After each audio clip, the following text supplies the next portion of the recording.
Good morning, ഏവർക്കും study Nifty മലയാളത്തിന്റെ daily market ന്യൂസിലേക്ക് സ്വാഗതം. ഇന്ന് മാർച്ച് 5 വ്യാഴാഴ്ചയാണ്. യുദ്ധത്തിൻ്റെതായിട്ടുള്ള ആഘാതം തന്നെയാണ് ഇന്നലെയും ഇന്നും നമുക്ക് വിപണികളിൽ കാണാൻ കഴിയുന്നത്. ഒരേ സമയം കടലിലും ആകാശത്തും ഇറാനെ ആക്രമിച്ചുകൊണ്ടേയിരിക്കുകയാണ് ഇസ്രയേലും അമേരിക്കയും. പക്ഷേ ഇന്നലെ രാത്രി ഇറാന് മറ്റൊരു പ്രഹരം കൂടി ഉണ്ടായത് ശ്രീലങ്കൻ തീരത്തോട് ചേർന്ന് ഇന്ത്യൻ മഹാസമുദ്രത്തിൽ ഒരു ഇറാനിയൻ യുദ്ധക്കപ്പൽ US അന്തർവാഹിനി ഉപയോഗിച്ച് മുക്കുകയുണ്ടായി. 90-ലേറെ ആളുകൾ മരണപ്പെട്ടിരിക്കുന്നു. ഇതുകൂടാതെ UAE സ്ഥിതി ചെയ്യുന്ന ലോകത്തിലെ ഏറ്റവും ചിലവേറിയ US THAAD പ്രതിരോധ സംവിധാനം ഇറാൻ ആക്രമിച്ചു എന്ന റിപ്പോർട്ടുകൾ വരുന്നു. അമേരിക്കൻ സൈന്യമുള്ള ഗൾഫ് രാജ്യങ്ങളിലെ സൈനിക കേന്ദ്രങ്ങളെയാണ് ഇറാൻ ലക്ഷ്യമിടുന്നത്. കൂടാതെ ഫോർമസ് കടലിടുക്കിൽ എണ്ണ ഗതാഗതം ഏകദേശം 90% വരെ കുറഞ്ഞു. കാര്യങ്ങൾ ഇങ്ങനെയൊക്കെയാണെങ്കിലും അമേരിക്കൻ ഓഹരി വിപണി ഇന്നലെ പോസിറ്റീവിലാണ് ക്ലോസ് ചെയ്യുന്നത്. ഇറാൻ കൂടിക്കാഴ്ചയ്ക്ക് തയ്യാറാണെന്ന റിപ്പോർട്ടുകൾ പുറത്തു വന്നതും പ്രസിഡന്റ് ഡൊണാൾഡ് ട്രംപ് എണ്ണ വിപണിയുടെ സ്ഥിരത ഉറപ്പാക്കുമെന്ന് പറഞ്ഞതും നിക്ഷേപകരുടെ ആശങ്ക കുറയ്ക്കുകയും ചെയ്തു. ഇതിന്റെ ഫലമായി നാസ്ഡാക്ക്, S&P 500, ഡൗ ജോൺസ് തുടങ്ങിയ എല്ലാ സൂചികകളും പോസിറ്റീവിലാണ് ക്ലോസ് ചെയ്യുന്നത്. കൂടുതൽ നേട്ടമുണ്ടാക്കിയത് നാസ്ഡാക്ക് ആയിരുന്നു. 1.29% ഉയർന്നു. S&P 500 0.78% നേട്ടമാണ് ഉണ്ടാക്കിയത്. ഡൗ ജോൺസ് 0.49% ഉയർന്നു. യുദ്ധത്തിൽ സമവായം ഉണ്ടാകും എന്നുള്ള ചില റിപ്പോർട്ടുകൾ മാത്രമാണ് പുറത്തു വരുന്നത്. കൃത്യമായിട്ടുള്ള ധാരണ ഒന്നും തന്നെ അതിൽ വന്നിട്ടില്ല. US-നും വലിയ സാമ്പത്തിക ബുദ്ധിമുട്ടാണ് ഈ ഒരു യുദ്ധം കാരണം ഉണ്ടാകുന്നത്. അതുകൊണ്ട് തന്നെ ഒരുപാട് കാലം ഈ യുദ്ധം നീണ്ടു നിൽക്കുകയാണെങ്കിൽ അത് അമേരിക്കയുടെ സമ്പദ് വ്യവസ്ഥയെ തന്നെ ബാധിക്കാനുള്ള സാധ്യതയുണ്ട്. ഇതുകൂടാതെ ഇന്നലെ US വിക്സ് 10% ഇടിവാണ് ഉണ്ടാക്കിയത്. ഇന്ത്യ വിക്സിന്റെ കാര്യത്തിലേക്ക് വന്നാൽ 10 മാസത്തിനിടയിലെ ഏറ്റവും ഉയർന്ന നിലയിലായിട്ടാണ് ഇപ്പോൾ ട്രേഡ് ചെയ്യുന്നത്. 2 ദിവസം കൊണ്ട് 50% ഉയർച്ചയാണ് ഇന്ത്യ വിക്സിൽ മാത്രം ഉണ്ടായത്. US ലിസ്റ്റ് ചെയ്ത ഇന്ത്യൻ കമ്പനികളുടെ പ്രകടനം നോക്കാം. ആദ്യം ഇൻഫോസിസ് 0.77% നേട്ടത്തിലാണ് ഇന്നലെ ക്ലോസ് ചെയ്യുന്നത്. വിപ്രോ ഒരു മ്യൂട്ടഡ് അവസ്ഥയിലും. ബാങ്കിങ് സൈഡിൽ HDFC ബാങ്ക് 0.19% ഇടിഞ്ഞപ്പോൾ ICICI ബാങ്ക് 0.17% ഇടിഞ്ഞത്. ഡോക്ടർ റെഡ്ഡി ലബോറട്ടറീസ് 0.18% നേട്ടത്തിലും ക്ലോസ് ചെയ്തു. ഇന്നലെ പോസിറ്റീവിൽ ക്ലോസ് ചെയ്ത US മാർക്കറ്റുകൾ ഇന്നിപ്പോൾ ഓപ്പൺ ചെയ്തിരിക്കുന്നതും US ഫ്യൂച്ചേഴ്സ് പോസിറ്റീവിൽ തന്നെയാണ്. യൂറോപ്യൻ മാർക്കറ്റുകൾ ഇന്നലെ പോസിറ്റീവിലാണ് ക്ലോസ് ചെയ്യുന്നത്. ഇന്നിപ്പോൾ ഏഷ്യൻ മാർക്കറ്റുകൾ ഓപ്പൺ ചെയ്തിരിക്കുന്നത് നല്ല പോസിറ്റിവിറ്റിയിലാണ്. ജപ്പാൻ മാർക്കറ്റ് നിക്കി 4% നേട്ടത്തിലാണ് ഇപ്പോൾ ട്രേഡ് ചെയ്യുന്നത്. എന്നാൽ സൗത്ത് കൊറിയൻ മാർക്കറ്റ് ആയിട്ടുള്ള കോസ്പി 12% മുകളിലുള്ള ഒരു നേട്ടത്തിൽ ട്രേഡ് ചെയ്യുന്നു. വലിയ നേട്ടം തന്നെയാണ്. ഇനി ഇന്ത്യൻ വിപണിയിലേക്ക് വന്നാൽ ഇന്നലെ ഗിഫ്റ്റ് നിഫ്റ്റി ക്ലോസ് ചെയ്യുന്നത് 24,705 എന്ന നിലയിലാണ്. 68 പോയിന്റ്സ് ഉയർന്നാണ് ഇന്നലെ ക്ലോസ് ചെയ്യുന്നത്. അതായത് ഒരു 120 പോയിന്റ്സിൻ്റെ ഒക്കെ ഒരു ഗ്യാപ്പ് അപ്പ് ഓപ്പണിങ്ങിനുള്ള സാധ്യതയാണ് ഇന്നലത്തെ ക്ലോസിംഗ് വെച്ച് നമുക്ക് കാണാൻ കഴിയുന്നത്. ഇന്ന് വിപണികളിൽ ഒരു തിരിച്ചുവരവ് ഉണ്ടാകും എന്ന് തന്നെ നമുക്ക് പ്രതീക്ഷിക്കാം. കാരണം ചൈന ഇപ്പോൾ സമാധാന ചർച്ചകളുമായി മുന്നോട്ട് വരികയാണ്. എല്ലാ രാജ്യങ്ങളെയും സംബന്ധിച്ച് ഓയിൽ സപ്ലൈയിൽ ഒരു തടസ്സമുണ്ടാകുമ്പോൾ അത് വലിയ ടെൻഷനാണ് എല്ലാ രാജ്യങ്ങളെയും സംബന്ധിച്ച് ഉണ്ടായിക്കൊണ്ടിരിക്കുന്നത്. യുദ്ധം അവസാനിപ്പിക്കുക എന്നുള്ളതല്ല അവരുടെ പ്രധാനപ്പെട്ട അജണ്ട. ഒരുപക്ഷെ സ്ട്രെയിറ്റ് ഓഫ് ഹാർമൂസ് വഴി അവരുടെ ഗതാഗതം പുനഃസ്ഥാപിക്കുക എന്നത് തന്നെയാണ് പ്രധാനപ്പെട്ട അവരുടെ ഒരു ചോദ്യമായിട്ട് വരുന്നത്. അതുകൊണ്ട് തന്നെ ഈ ഒരു ശനി ഞായർ ദിവസങ്ങളിലായിട്ട് ചർച്ചകൾക്കുള്ള സാധ്യതകൾ ഉള്ളതായിട്ടാണ് ഇപ്പോൾ റിപ്പോർട്ട് വരുന്നത്. ഇനി വിപണിയിൽ ഇന്നൊരു തിരിച്ചു വരവ് ഉണ്ടാകും എന്ന് തന്നെ നമ്മൾ പ്രതീക്ഷിക്കുകയാണെങ്കിൽ എല്ലാവരും അത് കമൻ്റായി ഒന്ന് രേഖപ്പെടുത്തുക.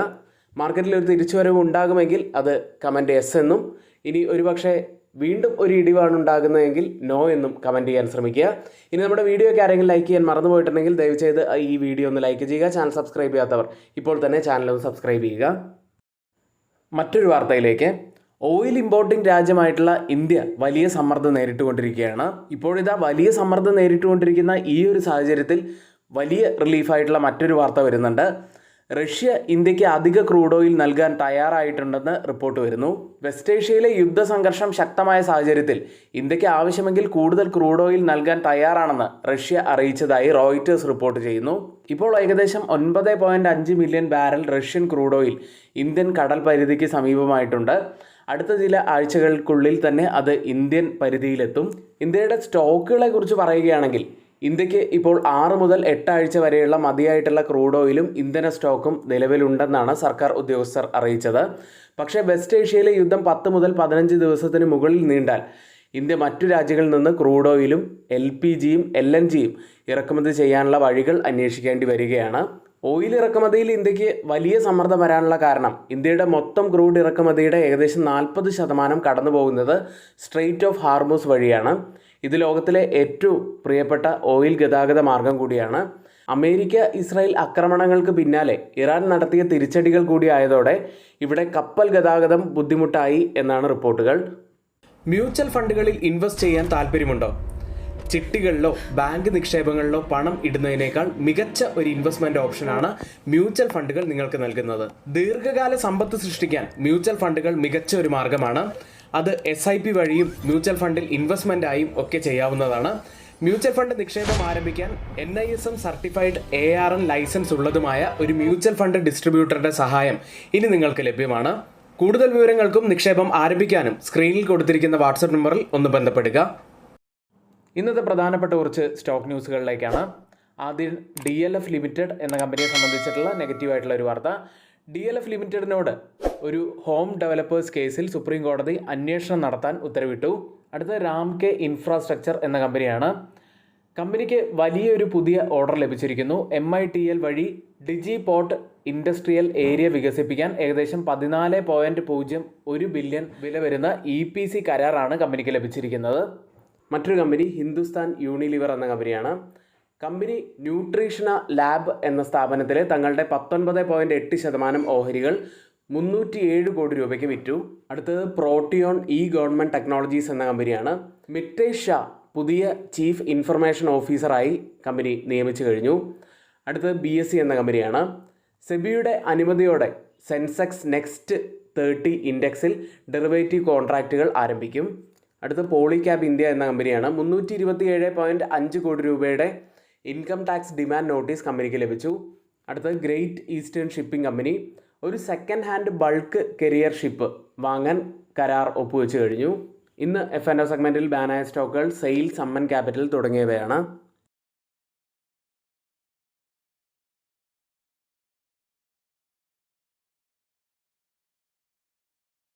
അടുത്തായി FIDA ആക്ടിവിറ്റിയിലേക്കാണ്. ഇന്നലെ FIS 8,753 കോടി രൂപയ്ക്കാണ് സെല്ല് ചെയ്തത്. DIS ആവട്ടെ 12,068 കോടി രൂപയ്ക്ക് ബൈ ചെയ്തു. ഇന്ന് നമ്മൾ നിഫ്റ്റിയിലും ബാങ്ക് നിഫ്റ്റിയിലും ശ്രദ്ധിക്കേണ്ട പ്രധാനപ്പെട്ട കുറച്ച് കാര്യങ്ങളിലേക്കാണ്. 24,480-ൽ 385 പോയിന്റ്സ് ഇടിഞ്ഞാണ് നിഫ്റ്റി ക്ലോസ് ചെയ്യുന്നത്. നിഫ്റ്റിയെ സംബന്ധിച്ച് നമ്മൾ കൂടുതലായി പറയുകയാണെങ്കിൽ ഇന്നൊരു ട്രെൻഡ് ലൈൻ കൂടി അഡീഷണൽ ആയിട്ട് നമ്മൾ വരച്ചിട്ടുണ്ട്. ആ ഒരു ട്രെൻഡ് ലൈനിൽ ഇപ്പോൾ 3 ടച്ച് പോയിന്റുകളും ഉണ്ട്. അതായത് ഇന്ന് ഈ ഡൗൺവേർഡ് സ്ലോപ്പിംഗ് ട്രെൻഡ് ലൈനിൽ ടച്ച് ചെയ്തതിന് ശേഷം ഒരു ചെറിയ റിവേഴ്സൽ ലഭിച്ചിട്ടുണ്ട്. കൂടാതെ നമ്മൾ പറഞ്ഞ ആ ഒരു പ്രധാനപ്പെട്ട സപ്പോർട്ട് സോണിനുള്ളിലാണ് നിഫ്റ്റി ക്ലോസ് ചെയ്തിട്ടുള്ളതും. ഇനി നമ്മൾ പ്രത്യേകമായി ശ്രദ്ധിക്കേണ്ടത് ഇപ്പോൾ 3 ടച്ച് പോയിന്റുകൾ വന്നിട്ടുള്ള ഈ ഒരു ഡൗൺവേർഡ് സ്ലോപ്പിംഗ് ട്രെൻഡ് ലൈൻ ഒരുപക്ഷെ ബ്രേക്ക് ചെയ്യുകയാണെങ്കിൽ പിന്നീട് നമ്മൾ ആദ്യം ശ്രദ്ധിക്കേണ്ടത് 100 വീക്ക് EMA ആണ്. 24,050-ലാണ് 100 വീക്ക് EMA ഉള്ളത്. അതിനുശേഷം ഡൗൺ സൈഡിലെ ഈ പ്രധാനപ്പെട്ട സപ്പോർട്ട് സോണും നമ്മൾ ശ്രദ്ധിക്കേണ്ടതാണ്. ഇതാണ് നിഫ്റ്റിയെ സംബന്ധിച്ചിട്ടുള്ള പ്രധാനപ്പെട്ട കുറച്ച് കാര്യങ്ങളായിട്ട് വരുന്നത്. 2 ദിവസം ഒരു ഡൗൺ ആണ് മാർക്കറ്റിൽ വന്നതെങ്കിലും പോസിറ്റീവ് ക്യാൻഡിലുകളാണ് ഫോം ആയിട്ടുള്ളത് എന്നത് പ്രതീക്ഷ നൽകുന്നത് തന്നെയാണ്. ബാങ്ക് നിഫ്റ്റിയെ സംബന്ധിച്ച് റെസിസ്റ്റൻസ് ആവാൻ സാധ്യതയുള്ളത് 24,500-ഉം സപ്പോർട്ട് ആവാൻ സാധ്യതയുള്ളത് 24,400-ഉമാണ്. ബാങ്ക് നിഫ്റ്റിയിലേക്ക് 55,755-ൽ 1,084 പോയിന്റ്സ് ഇടിഞ്ഞാണ് ബാങ്ക് നിഫ്റ്റി ക്ലോസ് ചെയ്യുന്നത്. ബാങ്ക് നിഫ്റ്റിയെക്കുറിച്ച് ഇന്നലത്തെ പ്രീ മാർക്കറ്റ് വീഡിയോയിൽ നമ്മൾ പറഞ്ഞിരുന്നതാണ്. ഡൗൺ സൈഡിൽ 58,600 പ്രധാനപ്പെട്ട ഒരു സപ്പോർട്ട് ആവാൻ സാധ്യതയുണ്ട്. അതിന് മുകളിലായിട്ട് ഇന്നലെ ഒരു ക്ലോസിംഗ് വെച്ചിട്ടുണ്ട്. പക്ഷേ നമ്മൾ വരച്ചിരുന്ന ആ ഒരു സപ്പോർട്ട് ട്രെൻഡ് ലൈൻ ബ്രേക്ക് ചെയ്തിട്ടാണ് താഴെ വന്നിരിക്കുന്നത്. ഇനി വളരെ പ്രധാനപ്പെട്ട ഒരു സോണും കൂടി നമുക്ക് താഴെ കാണാൻ കഴിയുന്നുണ്ട്. ഏതായാലും 58,600 ഒന്ന് കംഫർട്ടബിളായിട്ട് ബ്രേക്ക് ചെയ്യേണ്ടതായിട്ടുണ്ട്. ബാങ്ക് നിഫ്റ്റിയെ സംബന്ധിച്ച് റെസിസ്റ്റൻസ് ആവാൻ സാധ്യതയുള്ളത് 59,000-ഉം സപ്പോർട്ട് ആവാൻ സാധ്യതയുള്ളത് 58,500-ഉമാണ്. ഇന്നത്തെ ഏറ്റവും പ്രധാനപ്പെട്ട കുറച്ച് കാര്യങ്ങളാണ് നമ്മളിവിടെ പറഞ്ഞു പോയത്. ഇനി ഇപ്പോൾ നല്ലൊരു അവസരം കൂടി വന്നു ചേർന്നിരിക്കുകയാണ്. നല്ല നല്ല സ്റ്റോക്കുകൾ നല്ല ഡിസ്കൗണ്ട് പ്രൈസുകളിൽ ഇപ്പോൾ ലഭിക്കുന്നുണ്ട്. അപ്പോൾ നിങ്ങളുടെ ഇൻവെസ്റ്റ്മെൻറ്റ് ആരംഭിക്കാൻ നിങ്ങൾക്ക് താല്പര്യമുണ്ടെങ്കിൽ ഒരു പുതിയ ഡിമാറ്റ് അക്കൗണ്ട് നിങ്ങൾക്ക് എടുക്കണമെന്നുണ്ടെങ്കിൽ തൊട്ട് താഴെ ഡിസ്ക്രിപ്ഷൻ ബോക്സിൽ നമ്മളൊരു ലിങ്ക് നൽകിയിട്ടുണ്ട്. അതുവഴി നിങ്ങൾക്ക് പുതിയൊരു അക്കൗണ്ട് ഓപ്പൺ ചെയ്യാവുന്നതാണ്. ഇന്നിവിടെ നമ്മൾ പറഞ്ഞ എല്ലാ കാര്യങ്ങളും ഏറ്റവും ഓതറൈസ്ഡ് ആയിട്ടുള്ള സൈറ്റുകളായ Money Control, Mint, Reuters, CNBC, Financial Express തുടങ്ങിയ മാധ്യമങ്ങളിൽ നിന്നാണ് എടുത്തിരിക്കുന്നത്. മറ്റുള്ളവയെല്ലാം നമ്മുടെ വ്യൂസ് മാത്രമാണ്, ഒരിക്കലും റെക്കമെൻഡേഷൻ അല്ല. നിങ്ങളുടെ എഡ്യൂക്കേഷണൽ പർപ്പസിന് വേണ്ടി മാത്രമാണ് ഷെയർ ചെയ്യുന്നത്. എങ്കിൽ ഇന്നത്തെ ഈ വീഡിയോ ഇവിടെ പൂർത്തിയാവുന്നു. ഏവർക്കും നന്ദി.